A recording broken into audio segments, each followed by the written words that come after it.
Presiden Joko Widodo menggelar rapat internal mengenai perkembangan kasus penyebab gagal ginjal akut. Dalam rapat ini, Presiden memberikan sejumlah arahan kepada sejumlah jajarannya.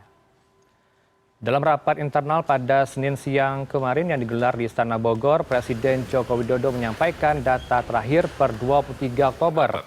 Dari 26 provinsi tercatat sudah ada 245 kasus gagal ginjal akut, sedangkan Kemenkes per hari ini sudah menyatakan ada 255 kasus. Selain itu, Presiden Joko Widodo juga memberikan 4 arahan yang disampaikan kepada jajarannya. Yang pertama, Presiden mengimbau untuk tidak menganggap masalah gagal ginjal sebagai hal kecil sehingga penting untuk mengutamakan keselamatan masyarakat. Presiden juga telah menginstruksikan BPOM untuk menarik obat yang terbukti mengandung bahan penyebab gangguan ginjal.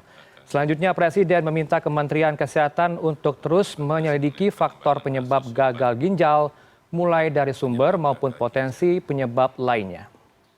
Saya mendapatkan siapan pengadaan obat-obatan yang dapat mengatasi, menangani dari gagal ginjal ini.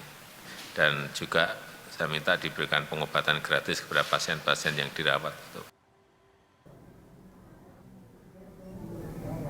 Pemerintah berusaha mempercepat pengadaan dan kedatangan fomepizol, obat penanganan gangguan ginjal akut anak.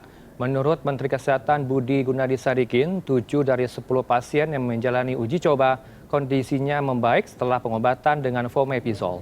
Hasil uji coba ini mendorong pemerintah berupaya mempercepat kedatangan pasokan fomepizol ke Indonesia.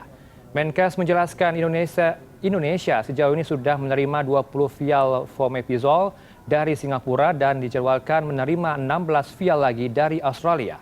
Pembelian dari Amerika Serikat dan Jepang juga sedang dalam proses. Menkes menjelaskan fomepizol diberikan dengan proses 1 vial per anak di tahap awal yang dilanjutkan 4 kali pemberian sesudahnya. Ditemukan obat yang namanya fomepizol. Ya. Kita sudah menerima 20 vial dari Singapura. Kita menunggu mungkin dari Australia akan masuk 16 lagi, either malam ini atau besok pagi. Kita sedang proses untuk beli dari Amerika, mereka punya stok nggak terlalu banyak di sana. Kita juga sekarang sedang dalam proses untuk beli dari Jepang, mereka ada stoknya sekitar 2000-an.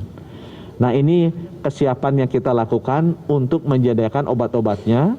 Dan dari obat yang sudah datang 10, kita sudah cobakan ke pasien, 7 diantaranya membaik kondisinya. Jadi pasien itu biasanya ginjalnya tuh terganggu, dia nggak bisa kencing, nggak bisa keluar air seni.